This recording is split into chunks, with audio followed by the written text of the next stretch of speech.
Maragnas est un célèbre prédicateur sénégalais qui porte la curiosité et des débats. Reconnu pour ses prédictions sur la politique, les actualités et les événements divers, il capte l'attention des foules grâce à son style franc et ses visions fascinantes. Selon ses supporters, de nombreuses annonces qu'il fait se réaliser, ce qui renforce son image mystérieuse. Récemment, une histoire a passionné son public, celle d'un garçon et d'une fille qui ont subi un étrange blocage dans leur amour et leur spiritualité. D'après Maragnas, leur relation était bloquée par des forces cachées, provenant de jalousie familiale et de pactes secrets. Grâce à ses prières et ses actions, il aurait réussi à libérer le couple de ces chaînes invisibles. Pour beaucoup, Maragnas n'est pas seulement un prédicateur, il est un guide spirituel et un protecteur contre les difficultés de la vie. Que l'on y croit ou non, son influence va bien au-delà des limites religieuses. Et pour plus de détails, on va écouter ses propos. ah mais tamit loolu xam ngeen nga baal ma du yoon baal ma ci wax gi saw yaram nag dafa nëx mais nag am nga tuuti benn côté boo xam ne wàllum àndandoo fi mu ne mën nga tëdd gis lu bari luy daw di ñëw ci yow mais doo xam luy solution bi wallaahi moo tax da nga jekkalaat tuuti saw toogin ñu teel la say tànk ci sa wàllum avenir surtout sa gis-gis ndax it da ngaa nekk nit koo xam ne da ngaa njing jigéen lu la dal dalay dalaat ah kii bu affaire yi jeexee wax ko ma may koy sarax man kii damay ruus sax ngeen baal ma ci wax ji jox ko bu kii ma jàllale ko mu woo ma jàllale ko mën ngaa woote ci numéro ma may koy sarax waaye kii dañ koo téye te bëggumaa yàq te fi na boo waxee ñu ne sëñ Mara da ngaa sob li ngay gis lépp waroo koo gis wala sëñ Mara li ngay wax lépp dafa ëpp li may wax ëpp de nit ñi dañoo dafa am ñu bon ngeen baal ma ci wax ji ëpp ma de gaañu numéro bi mi ngi dafa am ñoo xam ne 77 la 202 63 08 wallaahi mbokk mi salaamaaleykum jox ma keneen oh waaleykum ay salaam waaye ndaw Samba yow xanaa yaa moom dëkk bi ah waa jërëjëf delloo siyaar ba 7 jëlal benn chiffre daa dër may daa dër waa ku baax 7 waa xam naa ko waa 7 waa may ma tuuti jox ma say at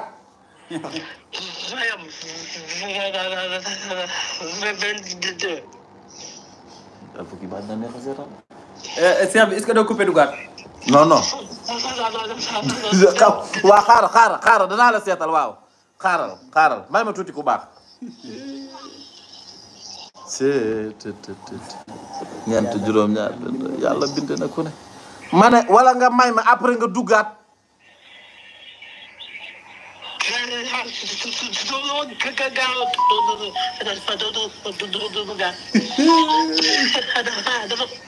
waa d'accord xat daf may am client bu ne xam naa dana sëñ Mara bi gars yi baal leen bu ne seet gi neex na tey waaye na la joxaat at yi ak chiffre bi ma seet ko ree naa ba fàtte lépp na la joxaat at yi ak chiffre ku baax ñaata at nga am nga ni 22 ans 22 ans waaw 22 moom na tàmbali rek ñu àggale ko léegi nee na 7 la jël 22 ans la am chiffre 7 chiffre 7 nga jël ah waaw mu daa mel ni kuy lekk sax chiffre 7 22 ans 22 chiffre 7 yëkkatiku wërsëg bu bari bari na xewal ne ko kii moom bàyyi ma lay jottali nga koy laaj dégg nga waaw ne ko fi mu ne nii dafa am mbëggeel gum nekk dafa lëndëm ci boppam dina dem wala du dem Cheikh bi yaa ngi may dégg nee na dafa am ci mbëggeel goo nekk mais instant bi da ngay hésiter ndax dina dem wala du dem nee na dëgg la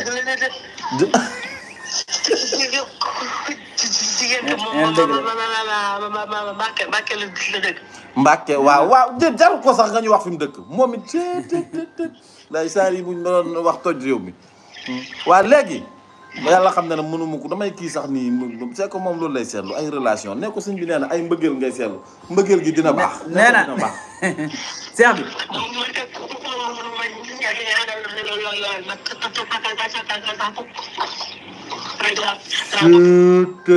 waaw yow. waaw yow nga ba Orange rek lay jaajëfal. waaye kii.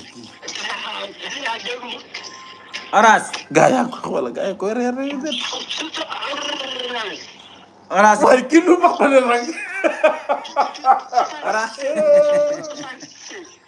Orange ñu ngi lay jaajëfal. 76. 76. waaw. coupé kii waaye sëñ. li ma ne ko Orange rek lay jaajëfal. mu naan 76 la. ah 76 numéro bi 76 la. waa ku baax. waay man léegi diggante bi dina baax.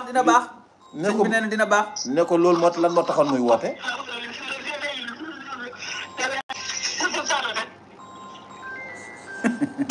daa mel ni amul jaaxle nag de. ah ben c'est que boo ko seetal damay ree mbëggeelam gi kay lay man c'est que. yàlla na yàlla defal ndam. yow de ni nga bëggalee sama xol bii yàlla na la yàlla seral sa xol bi waa nga allo. léegi maa ngi enregistré sa numéro. léegi bu laaj bi jeexee. dinañ la woo dégg nga. waaye ku béy kii waaye sëñ bi. jërëjëf rek nag tamit yow bëgguma ñu xuloo waaye tamit ah rek jëlal keneen 77. en tout cas affaire bi. ñëpp ci lañ bokk de neex na ba noppi. ñëpp ci lañ bokk de. ndeysaan. kii de na jaajëf Mara. ndeysaan jërëjëfati. lu dàq lii amul. affaire bi neex na waaw Mara de no stress lay dund. waaw loolu dafa leer. jërëjëf am na ku nekk ci ligne bi salaamaaleykum. 77 la 202 63 08 ay waay kii neexal na. salaamaaleykum. allo. waaw. allo. salaamaaleykum. yow ba dëroo. kii de tubaab la. ah tubaab la. maaleykum salaam. bonjour. waaye yéen ndaw Sane. man maa jàll de waaye. non waxal ak moom ci nuyu ko ci tubaab. bonjour. ça va. comment vous allez. oui ça va oui alhamdulilah. tu connais français. soxna si bonjour. oui bonjour. comment vous allez. oui ça va alhamdulilah. bonjour est-ce que jàll ban heure a jot. bonsoir. bonjour jàll na de. comment t'appelles-tu mooy fooy dëkk comment t'appelles-tu dëkk Sénégal foo dëkk. Dakar wuu kii kay. baal ma 1 ba 7 jëlal benn chiffre. 4 ah. ñaata nga am. de tubaab la moom. 28 ans. 28 ans. ah waaye soxna si yow. ah yow de xanaa amagoo borom kër de. si. amagoo borom kër. si. ah am nga. très bien. ah sa baat bi dama laa bëggoon a def secrétaire de sa borom kër nangu na nga doon secrétaire.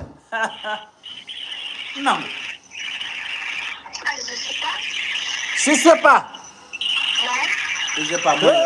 mais bruit bi bari na fii de. mais soxna si da ngay déplacé wu tuuti parce que fi nga nekk. daa bari bruit yu torop. bruit bi dafa xaw a bari. gars yi seet gi tey neex na seet gi neex na. seet gi neex na lool ba ca kanam. allo allo soxna si. oui. bruit bi moo xaw a bari tuuti xam naa comme da nga ne ci côté Taï wala. nañ dugg ci seet gi fi nag. marché ñaataat nga am. 28 ans. 1 ba 7. wax xanaa foofu day taw. day taw foofu day taw. non. ah seetal ko taw xam naa bruit bi la. da ngay déplacé wu làqatu tuuti rek. ban chiffre nga jël. 4. 4 waaw 4 xam nga ne wéradiw yaram lay wax ah. qu'est-ce que ça veut dire wér-gu-yaram. wér gi yaram saw yaram dafa am lu ci nekk sa wàllum biir day faral di metti ah. non tu es malade. d'accord. ma ne sa biir bi day metti wala mettiwul. waaw. ah. si. ah si biir bi day faral di metti. oui j'ai des maux de ventre. lan de monde. allo. maux de ventre. lan ci. maux de ventre. ah maux de ventre. ah biir waaw day faral di metti biir bi. oui. waaw loolu nag nga baal ma dafay taxaw ci sa tawat. d'accord. waaw tayit bëgguma mu jàpp côté wàcc ci tànk yi ndax nga baal ma yow dañ laa liggéey. il faut que nga wax ak moom wax ah oui. tu dis. loolu. laaj ko ci commentaire rek. loo wax nga ne. ay tey seet gi tey la ma yàlla doon xaar de soxna si loo wax. nga làkk baax. waaw. Allô. Vous disiez quoi? Ah mais je vais quoi mais tamit soxna si. Oui. il faut jéem parler olof daal. waaw il faut jéem. ma ne. Oui. sa biir bi day faral di metti. Oui, j'ai des maux de ventre. ah moo da. Ventre. li muy làkk sax daa neex. ah waaw waxal olof tuuti tamit sa biir bi baada luy baar ventre ñi ma ci man dara dimbale leen ma ci man damaa gis biir buy metti ci moom ci yaramam mu naan ma barre de ventre baa du saaga. ah non y a pas du saaga. ah ma ne. saaga kay day xaw a dëgër tuuti moom. ma ne. Oui. sa sëy bii. baax na bari na wërsëg. benn doom moo taxaw ci yow benn doom bu góor nga am. C'est-à-dire? ma ne benn doom bu góor nga am. Oui, un garçon. Gaston. quoi. Gaston lan. waxuma la Gaston de. waxuma la Gaston. Non, un petit garçon. luy loolu. waxuma Gaston kii dama ne ko da nga am sa sëy bi da nga am doom bu métti maan ma Gaston waxuma Gaston. J'ai mon fils qui s'appelle Fallou. ah mon Ouais. fils qui s'appelle Fallou. ah ok nee na doomu. waaye kii man Gaston bi ñu fubalee la. dana ray nit de ay tey seet gi neex na de man ñii tey xamu fu ñu jógee waaw léegi. Oui. sa doom boobu Oui. na nga jóg ci aar ko. D'accord. nga teg ko bët bu baax ndax nga baal ma. xale la mais dafa bëri lu koy tudd. Oui, c'est vrai. oui c'est tubaab de xam na c'est vrai mooy dëgg la. c'est vrai moom waaw c'est vrai. na nga ci góorgóorlu ndax nga baal ma ndaw la loo xam ne day doon dara mais na nga ko làq wutal ko ay muslaay dégg nga. sa crédit baa ngi signalé de. D'accord. ma ne. Oui. leer na wala leerut li ma la wax. Oui, c'est clair. oui c'est clair. coupé na. seet seet gu méttee nii ay waay seet a métti damaa wax ba sama biir bi di rëg-rëgi woo tot ay ca mi ngi noonu. acca numéro bi 77 la 202 63 08. xam nga lu ma bëgg a xam mooy partagé leen ko ngeen woote léegi bu fekkee tamit extérieur nga nekk numéro boobu WhatsApp bi mi ngi dox gars yi da leen liker di partager da leen liker di partager da leen liker di partager. c'est très important. c'est très important liker ak partager ñoo ànd da leen liker di partager. mais gars yi bëggoon naa tamit xam nga waxoon nañ leen ko. waaw bëggoon naa tamit nga may leen benn décret boo xam ne day dox surtout ci weer wi am na loo ci waxoon. waaw d'accord loolu danaa ci weeru août bi dafay métti. waaw kay am na dinaa ci joxe ñaan. tegtal dinaa ci joxe tegtal gars yi partagé leen ñu ngi 300 mu yàgg lan 400 waaw loolu kay acca looy biir ma. kii nee na loolu mooy biir bi day metti daal. man de xaw ma li mu wax. waaw. ah mooy biir bi day metti. waaw ah may gaaw de man de. garçon bi nag moom mooy. doom man pour man da ne ma Gaston Mbengue la may wax ci affaire làmb ak yooyu li ma doon wax ci làmb jee tax may wax loolu mu ne. garçon mooy doom bu góor.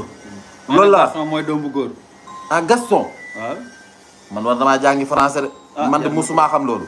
gars yi partagé leen ngeen woote ci numéro bi ñu seetal leen wax leen seeni sarax ngeen def ko kon soxna soosoog njabootam yàlla na leen yàlla defal jàmm ki fi génn léegi barkeel ab sëyam suñ borom donte waxam ji sax moom mi ngi xëcc ci français bi kii nga la kii Mara bëgg naa la. ay waay maa la gën a bëgg sama waa ji Thiam Babel Demba Thiam Saliou Thiam jërëjëf. maa ngi lay bégee di la rëbégee Saliou Thiam yow de ci jàmm ngay dox. jërëjëf Mara kii 44 ans la am kii nee na Mara kenn du moom billaay dëgg la kenn du man man it bëgguma doon kenn. aja 44 ans chiffre 7 loo koy wax. 44 ans chiffre 7. mooy ba tey tawat day feeñ ci moom waaye ku gudd fan la tawati dee da koy xeeñ. ah bon maa la ko wax de waaye fan bu gudd mooy taxaw ci moom. na ko yàlla defal jàmm sàmm ko làq ko fu yàq yëgul sama seet bal la barke rasulullah ku koy laam-laamee rek da ngaa ñëwut mos. waaye ku mos rek boo demee am loo nettali de sëñ Mara la mu Serigne Saliou borom dëkk bi. en tout cas ki fi jëlee ay kàcc ci indi fi dëgg. léegi xaaral ma mooy borom xew mi bu kenn yàq xew mi kii di sonné ñu décroché ko. aca décroché ah moom it daal dañoo wax ba bëgg a dee allo. waaw salaamaaleykum sëñ bi. waaleykum salaam monsieur le président ah Macky Sall monsieur le président. ngeen def maa ngi leen di siyaar bu baax waay. waaye jërëjëf waay fooy wootee. man de maa ngi woote dëkk buñ naan Ñoojoor. Ñoojoor oh. waaw 1 ba 7 jëlal benn chiffre. 1 ba 7 jël naa juróom-benn bi. juróom-benn ñaataat nga am. t'as quel âge. fanweeri at ak ñett laa am. fanweer ak ñett ah. waaw. yëkkatiku mucc fatul wara gudd fan xéewal. baax na ci yow lool. cheikh bi da ngaa dugaloon lu mel ni ay këyit di waaj aw yoon pour tukki. waaw doon naa waaj a tukki nag dugaloon naa ay papier ba pare. waaw. waaw waaye boobu ba léegi daal moom waxuñu ma lu leer. nga baal ma këyit ya du sotti. Au Sénégal, un pays où la spiritualité et le mysticisme sont très importants dans la vie de tous les jours, certaines personnes religieuses et prédicateurs se démarquent par leurs discours et leurs idées sur le futur. Parmi eux, Mara Niasse s'est fait connaître ces dernières années comme l'un des personnages les plus médiatisés et controversés. Ce prédicateur sénégalais, qui est autodidacte, a gagné en popularité grâce à ses prévisions concernant la vie des célébrités, des personnages politiques et des événements importants qui touchent la société sénégalaise. Son succès rapide s'explique en partie par l'intérêt profond des Sénégalais pour les sujets spirituels et mystiques, ainsi que leur curiosité pour les révélations concernant les figures publiques. Mara Niasse n'est pas nécessairement lié à l'une des grandes confréries religieuses du pays, comme les Mourides ou les Tidjanes, mais il s'inscrit dans la tradition des marabouts et des guides spirituels capables de voir l'avenir et d'interpréter les signes du destin. Il affirme avoir un don hérité de ses ancêtres et déclaré recevoir des visions qu'il partage régulièrement via des vidéos sur les réseaux sociaux et des émissions de télévision. Ce prédicateur hors du commun s'est particulièrement fait remarquer par ses prévisions sur des célébrités locales, des artistes, des footballeurs et des figures médiatiques.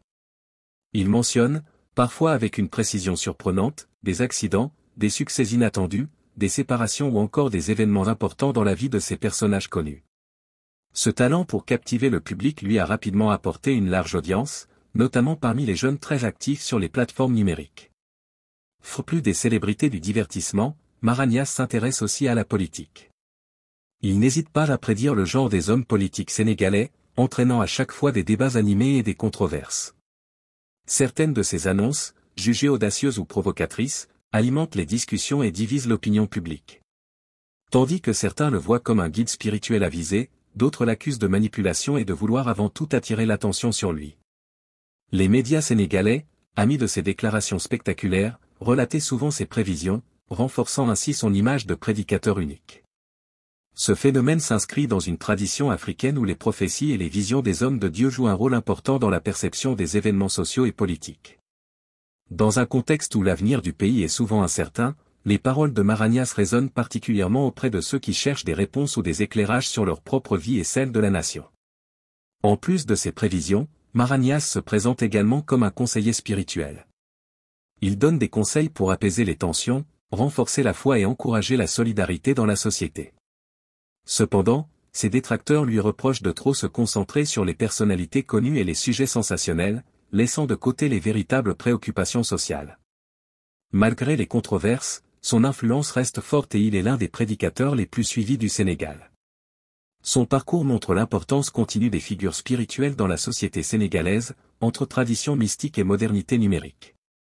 Que l'on le considère comme un vrai visionnaire ou comme un personnage médiatique habile, Mara Niasse continue de générer des discussions et de susciter la curiosité d'un public en quête de sens et de repères dans un monde en constante évolution. Et c'était ça les amis, si cette vidéo vous plaît, abonnez-vous et activez la cloche de notification pour ne pas louper aucune de nos prochaines vidéos.